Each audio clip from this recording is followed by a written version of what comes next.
The answer differs for every rider. It's complicated, but it's a simple question.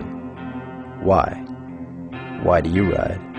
I was on a bike at 4 years old, and it's pretty much the only thing that I do that feels natural. You know, motorbike, it's all my life, and I wake up every day just for that. Why do I race?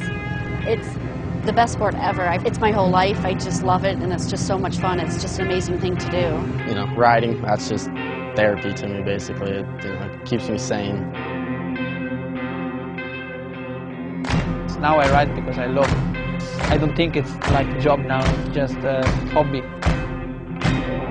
I hate losing. I'm a sore loser. I push it so hard because it's so fun. Andrew Short, Ryan Morris, Antonio Cairoli, Matt Rabot, Brock Kepler, Ashley Feilich, Ronnie Rennie, Ricky James, and Todd Potter.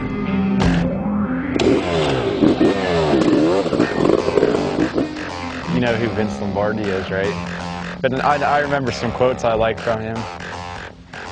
It doesn't matter who wins or loses, then why do they keep score?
The best sport in the world, in the solar system even.